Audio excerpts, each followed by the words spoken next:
जी नाज़रीन, डॉक्टर तार नज़ीर आपसे मुखातिब है। मैं आपको अपने प्लेटफॉर्म पे खुशामदीद कहता हूँ।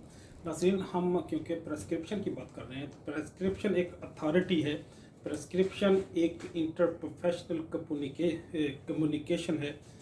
ये प्रेस्क्रिप्शन की एक एथिकल वैल्यू है, एक प्रोफेशनल और साइंटिफिक वैल्यू है। ये प्रेस्क्रिप्शन एक लीगल डॉक्यूमेंट है। गोया प्रेस्क्रिप्शन की इंसानी ज़िंदगी के अंदर पर्टिकुलर हेल्थ और एजुकेशन में एक बड़ी मखसूस वैल्यू है, जिससे किसी भी सूरत हम इनकार नहीं कर सकते।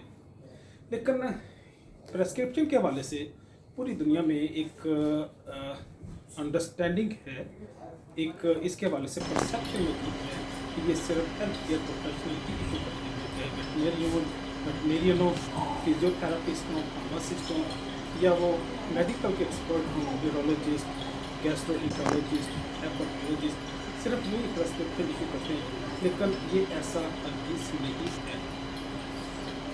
इस पूरी दुनिया में अब क्योंकि नॉलेज और इंफॉर्मेशन इवॉल्व हो रहा है, इस स्पीड से इंसानी तारीख में कभी भी इनकलाब बर्पा नहीं हुआ, कभी भी इतनी तेज़ी से तब्दीलियां बर्पा नहीं हुई जितनी तेज़ी से आज के दौर में बर्पा हो रही हैं। और मेरी नस्ल के लोग या मेरी जनरेशन के लोग या मेरे दौर और अहद के लोग, हमने बहुत ज़्यादा तब्दीली देखी है और नुमायाँ तब्दीली देखी है। हमने देखा कि जो लैंडलाइन थी उसको ख़त्म होते देखा। हमने जो पुराने दौर के जो स्पोर्ट्स थी उसका अख्ताम देखा। हमने लोगों के रहन सहन में एक बड़ी तब्दीली का नज़ारा किया। हमने सोशल मीडिया के आने के बाद लोगों के रवैयों में, उनके मजाज में, उनकी प्रेफरेंसेस में जो तब्दीलियाँ आई बरपा हुई, उसका हमने नज़ारा किया। आज के दौर में पाकिस्तान के अंदर पॉलिटिकली जो हम इस्टेब्लिशमेंट और सिविल सोसाइटी की, और पर्टिकुलरली इमरान खान ने जो पाकिस्तान की कौम को शऊर दे दिया है, उस शऊर के तनाज़र में जो एक तब्दीली हो रही है, जो एवोल्यूशन बरपा है, और वो एवोल्यूशन एक रेवोल्यूशन में तब्दील हो रहा है। और मैं नहीं समझता कि दुनिया की कोई ताकत उस एवोल्यूशन को, इस दौर और अहद और ज़माने की तब्दीली को रोकने की सलाहियत रखती है। अगर कोई अदारा, अगर कोई मुल्क, अगर कोई अथॉरिटी ये समझती है कि इस तब्दीली को वो रोक सकेगी, तो ये नामुमकिनात में से है। ये मेरी अपनी ज़ाती राय है, जो मैं अपनी एक्सपर्टीज़, अपने विजन या अपनी दानिश और अपनी फहम के को इस्तेमाल करते हुए आपके सामने पेश कर रहा हूँ। तो जो मेरी राय है वो गलत भी हो सकती है, ठीक भी हो सकती है, वो कोई हतमी फैसला नहीं है। लेकिन जिस तरह से मैंने गुज़श्ता कई सालों से हालात का नज़ारा किया, लेकिन इस दफ़ा की तब्दीली जो है, ये ऐसी ठोस और मुस्तहकम तब्दीली है। लोगों के माइंड सेट इस लेवल पे जा चुके हैं कि उनको रिवर्स करना कि शायद किसी भी अथॉरिटी के लिए, किसी अदारे के लिए, किसी जो भी है, चाहे उसे डीप स्टेट कह लें, इंटेलिजेंस सपोर्ट कह लें, कोई भी नाम आप दे लें, उनके लिए ये बहरहाल मुमकिन नहीं है। हम अपने मौजू पे वापस आते हैं।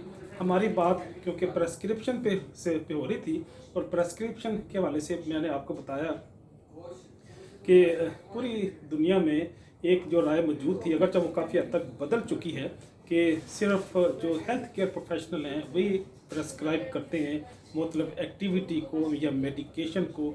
लेकिन नहीं, सिर्फ हेल्थ केयर प्रोफेशनल ही या साइंटिस्ट ही या वही किसी पर्टिकुलर डोमेन के लोग ही प्रेस्क्रिप्शन नहीं करते, बल्कि कई सारे ऐसे प्रेस्क्राइबर्स हैं, प्रोफेशनल्स हैं, साइंटिस्ट और एक्सपर्ट हैं, जिनका मेडिसन और हेल्थ से कोई लेना देना नहीं है, लेकिन वो प्रेस्क्रिप्शन करते हैं। वो कौन से हैं? मेरे अदारे ने मुझे, यहाँ पे जो मेरी टीम के लोग हैं, 15 डिफरेंट एक्सपर्ट्स के नाम दिए हैं। ये एक्सपर्ट डिफरेंट प्रोफेशन के हैं, डिफरेंट स्किल इनके पास है, और ये डिफरेंट डिसिप्लिन से बिलोंग करते हैं, और इनके अपने अपने लेवल पे अपने अपने पेशेंट्स को, अपनी अपनी डिजीज़ को हैंडल करने के लिए ये प्रेस्क्रिप्शन जारी करते हैं। सबसे पहले जो माइंड साइंटिस्ट हैं, जो माइंड के हवाले से, इंसान की सोच के हवाले से, बिलीव के अतबार से, अकायद के अतबार से, अगर कोई डिजीज़ है उसकी करेक्शन के लिए माइंड साइंटिस्ट प्रेस्क्रिप्शन इशू करते हैं। ये पहली कैटेगरी है या फर्स्ट टाइप ऑफ दी प्रेस्क्राइबर्स हैं। दूसरी जो मेरे पास है वो क्लिनिकल साइकोलॉजिस्ट हैं। अगरचा ये मेडिकल के एक्सपर्ट तो नहीं होते, लेकिन कई सारी ऐसी डिजीज़ हैं जो अगरचा मेडिसिन के या मेडिकल के प्रॉपर स्कोप में नहीं आती, लेकिन बहरहाल वो डिजीज़ ही होती हैं। उनको एड्रेस करने के लिए, उनको रिजॉल्व करने के लिए हमें क्लिनिकल साइकोलॉजिस्ट का सहारा लेना पड़ता है, तो गोया वो प्रेस्क्रिप्शन जारी करते हैं। फिर कुछ फैमिली थेरापिस्ट हैं। कुछ ऐसे इश्यूज़ हैं जो बच्चों के हवाले से, फैमिली के हवाले से, रिलेशनशिप के अतबार से, स्पोजल कॉन्जुगल अंडरस्टैंडिंग से रिलेट करते हैं। उनको एड्रेस करने के लिए जो फैमिली थेरापिस्ट हैं वो प्रेस्क्रिप्शन जारी करते हैं। फिर जो चौथी कैटेगरी है वो वेलनेस काउंसलर्स हैं, जो किसी भी तरह की अगर इलनेस हो या कोई कॉम्प्लिकेशंस हो फैमिली के अंदर, सोसाइटी के अंदर, किसी पर्टिकुलर इंडिविजुअल में, तो उसकी हेल्थ के लिए, उसकी वेल बीइंग के लिए वो उसकी काउंसलिंग करते हैं। उसकी पर्टिकुलर थिंकिंग, पर्टिकुलर माइंडसेट या पर्टिकुलर मिसकंसेप्शन को वो रिमूव करते हैं। बिहेवियर थेरापिस्ट हैं जो इंसान के बिहेवियर की करेक्शन करते हैं। हमें पता है माशरे के अंदर बिहेवियर की इनकरेक्शन की वजह से या इल मैनर्ड होने की वजह से कई सारी कॉम्प्लिकेशन हमारे पास आती हैं। वो फैमिली लेवल पे भी है, वो सोसाइटी के लेवल पे भी हैं, वो बिज़नेस और इंस्टीट्यूशन की सतह पे भी कई सारी कॉम्प्लिकेशन और मसाइल का सामना करना पड़ता है, जिसके लिए फिर हम बिहेवियरल थेरापिस्ट का सहारा लेते हैं। जो अगली कैटेगरी है वो पर्सनल काउंसलर्स हैं। कई सारे ऐसे लोग हैं, वो चाहे शोब्स के लोग हों या टीचर्स हों, प्रोफेसर्स हों, वो पॉलिटिशियन हो, उन्हें समटाइम अपनी पॉपुलैरिटी को इन्हेंस करने के लिए या अपनी किसी पर्टिकुलर रेपुटेशन को मेंटेन करने के लिए या इन्हेंस करने के लिए उन्हें पर्सनल काउंसलर की ज़रूरत पड़ती है। ये तो ठीक है, उन्हें अपने प्रोफाइल को स्ट्रेंथन करने के लिए ज़रूरत पड़ती है, लेकिन कुछ लोगों में भी ऐसी कुछ कॉम्प्लिकेशन हो सकती हैं जो उनके माइंड सेट से, सोच से, अंडरस्टैंडिंग से बिलोंग करती हैं। उनकी करेक्शन के लिए फिर पर्सनल काउंसलर को हम इंगेज करते हैं। वो इंसानी ज़िंदगी के पर्सनल मैटर्स को, उनके प्राइवेट मैटर्स को भी एड्रेस करते हैं, उसकी करेक्शन करते हैं।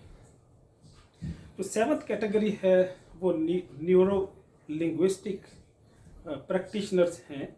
न्यूरो लिंग्विस्टिक प्रैक्टिशनर, हमें पता है कि हमारे जो न्यूरॉन्स हैं, हमारी जो न्यूरोलॉजी है, हमारे जो पैरामिडल और एक्स्ट्रा पैरामिडल एक्सप्रेशन जो हैं, जो हमारे माइंड के अंदर काम करते हैं, जो इंसान की थिंकिंग को, उसके अदराक को, उसके फहम को रेगुलेट करते हैं, तो उसमें अगरचा मीडिएटर्स, मोड्यूलेटर, न्यूरॉन्स, न्यूरोट्रांसमीटर्स भी इन्वॉल्व होते हैं, लेकिन किसी न किसी लेवल पे हमें ये लोग जो लैंग्वेज के एक्सपर्ट्स होते हैं, जो ग्रामर और वोकेबलरी को रेगुलेट करते हैं, जो स्पीकिंग की स्टाइल को भी मैनेज करते हैं, उन लोगों की हेल्प लेते हुए हम न्यूरो लिंग्विस्टिक जो प्रैक्टिशनर हैं उनकी प्रेस्क्रिप्शन के बिहाफ पे पेशेंट को प्रोसीड करते हैं।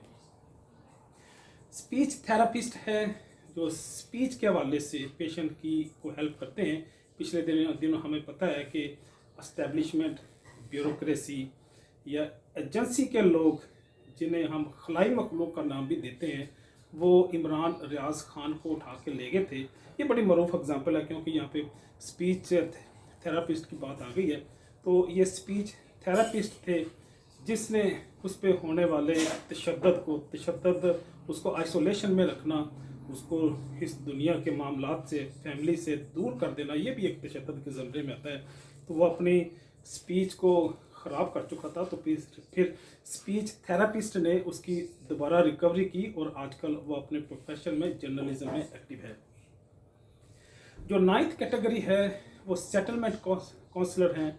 वो ये सेटलमेंट जो है वो आपके बिजनेस के अतबार से भी हो सकती है। आप जब रीलोकेट होते हैं, एक इलाके से दूसरे इलाके में जाते हैं, एक कंट्री से दूसरे इलाके में जब माइग्रेट होते हैं, तो उस सूरत में भी जो गवर्नमेंट, स्टेट या अथॉरिटीज़ वो सेटलमेंट काउंसलर्स को इंगेज करते हैं, जो बच्चों को, बूढ़ों को, फैमिलीज़ को सेटलमेंट के हवाले से गाइड करते हैं और उन्हें हेल्प आउट करते हैं। जो 10th कैटेगरी है, जो प्रेस्क्रिप्शन, क्योंकि अभी हमारा मौजूद प्रेस्क्रिप्शन के अतबार से चल रहा है कि ऐसे लोगों को, ऐसे प्रोफेशनल्स को, ऐसे एक्सपर्ट्स को आपके सामने मैं पेश कर रहा हूँ कि जिनका हेल्थ केयर से, मेडिकल से कोई डायरेक्ट कनेक्शन नहीं है, लेकिन ये भी प्रेस्क्रिप्शन जारी करते हैं और उसका स्टेटस, उनकी रिकमेंडेशन वो रियली एक प्रेस्क्रिप्शन की हैसियत और वैल्यू रखते हैं। हमारे पास जो 10th कैटेगरी है वो मेंटल हेल्थ थेरेपिस्ट है। अगर किसी की मेंटल हेल्थ कंप्रोमाइज्ड है तो हम इन मेंटल हेल्थ थेरेपिस्ट को इंगेज करते हैं।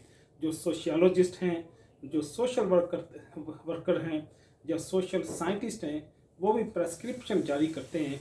इंडिविजुअल भी जारी करते हैं, वो चाहे पॉलिटिशियन को करें, चाहे साइंटिस्ट को करें, चाहे टीचर और इंस्ट्रक्टर को करें, लेकिन वो भी बहरहाल जो सोशल साइंटिस्ट हैं वो प्रेस्क्रिप्शन करते हैं, अपनी रिकमेंडेशन देते हैं। फिर हमारे पास अगली कैटेगरी जो है 13th वन, वो लीगल एक्सपर्ट्स हैं, वो लॉयर हैं, वो जुडिशरी के लोग हैं, जो रूल रेगुलेशन को जानते हैं। वो लिटिगेशन के प्रोसेस में हेल्प करने के साथ साथ लोगों को कई सारे ऐसे लीगल मैटर्स में भी एजुकेट करते हैं, उनको प्रेस्क्राइब करते हैं कि आप ये एक्टिविटी कर लें। अपने जो मामलात हैं, वो पर्सनल हो, बिजनेस के हों या किसी भी तरह के मामलात हों, उनमें थोड़ा बहुत मॉडिफिकेशन करके उसको लीगल फ्रेम में ले आते हैं। जो 14th कैटेगरी है, एंथ्रोपोलॉजिस्ट हैं। एंथ्रोपोलॉजिस्ट लोग जो हैं, जो ह्यूमन साइंसेस के एक्सपर्ट हैं, वो एंथ्रोपोलॉजी को, सोसाइटी को, माशरे को रेगुलेट करते हैं और अपने लेवल पे प्रेस्क्रिप्शन जारी करते हैं। जो लास्ट कैटेगरी है वो मिसलेनियस है। मिसलेनियस में आईटी के लोग भी आ जाते हैं, इसमें मीडिया के लोग भी आ जाते हैं, इसमें माशरे के और भी कई सारे ऐसे अफराद आ जाते हैं जो इन बाकी कैटेगरीज में नहीं आते, लेकिन इन मिसलेनियस की कैटेगरी में हम उनको इंक्लूड कर लेते हैं और इन प्रेस्क्रिप्शन को, प्रेस्क्राइबर्स को जो हम इलेबरेट करते हैं। यहाँ पे भी अगर कोई कैटेगरी, अगर कोई प्रोफेशन मिस है तो आप मुझे कमेंट्स में रिकमेंड कर सकते हैं कि ये भी एक ऐसा स्किल है, ये प्रोफेशन है या डिसिप्लिन है जिसके एक्सपर्ट प्रेस्क्रिप्शन जारी करते हैं या प्रेस्क्राइब करते हैं। तो गोया ये जो 15 प्रेस्क्राइबर्स हैं या एक्सपर्ट्स हैं, ये भी प्रेस्क्रिप्शन जारी करते हैं। इनकी रिकमेंडेशन, इनकी सजेशन प्रेस्क्रिप्शन से जो वैल्यू वाइज बिल्कुल कम नहीं है और ये अपने लेवल पे अपना रोल प्ले करते हैं, इंडिविजुअल लाइफ में भी और कलेक्टिव और पूरे नेशनल वाइज जो उनकी लाइफ है, कौमों की, मुल्क की, उसमें भी बहरहाल इसका अपना एक रोल है इन 15 प्रेस्क्राइबर्स का। चाहूँगा। अल्लाह हाफिज़।